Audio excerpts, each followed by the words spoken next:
Dean Brown-Nagan, in your opening statement, you said some police have violated Americans' First Amendment liberties. Have some governors violated Americans' First Amendment liberties as well during this lockdown? I'm not quite sure what you mean. I did hear you talk about the lockdown orders and the way in which there's been differential treatment of those protesters versus the peaceful protesters against racial injustice. That has not been my observation. My sense has been that the police officers have been incredibly restrained in the context of the lockdown protests. As to governors, my understanding is that cases have been filed against the orders of some governors, and that is the right. Let me ask you this. A month and a half ago, actually 2 months ago, the Attorney General issued a memorandum to U.S. attorneys telling them to be concerned and looking for potential violations of people's First Amendment rights, religious liberty rights, and others. And in that, he said the Constitution is not suspended in times of crisis. Do you agree with that statement? Of course, we ought to be able to both take care of our citizens during a pandemic and respect everyone's constitutional rights. Okay, then let me give you an example here. The Virginia governor has an order that you can't meet in groups of larger than 10. 16 people met in a sanctuary that could accommodate 225 people. Do you believe that is a violation of the those American citizens' First Amendment religious liberty rights? Well, certainly those individuals are able to take that case to court if they want to make that. Governors, of course, have police powers that are designed to further public safety, and I believe that was the motivation behind that order.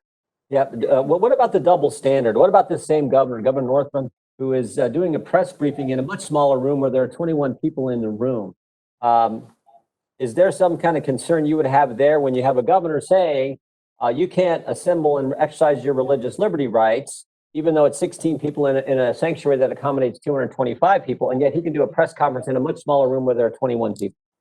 Does that concern you? Someone who lectures and instructs students on the First Amendment and on their fundamental liberties? Right. Well, I don't know very much about the facts that you discussed. I would want to know who those people are. Were they journalists?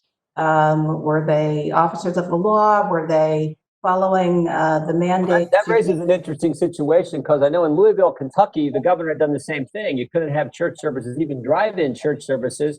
And he was actually citing people who had a drive-in in their car, not going into a sanctuary. He prohibited even that. But I wonder, we never hear of anything where the press was there filming it. Of course, only the parishioners coming for a drive-in service were cited. The press wasn't cited. So some First Amendment liberties were allowed to be exercised, but others weren't. Here's what the governor of New Jersey said. When asked about all this and whether his lockdown order comported with the Constitution, he said, quote, "I wasn't thinking of the Bill of Rights when we did this." Does that give you much, does that concern you when you got a governor of a major state saying he's not really focused on the Bill of Rights when he issues these lockdown orders? Dean? Well, I would like to think that the Bill of Rights is always present in our minds.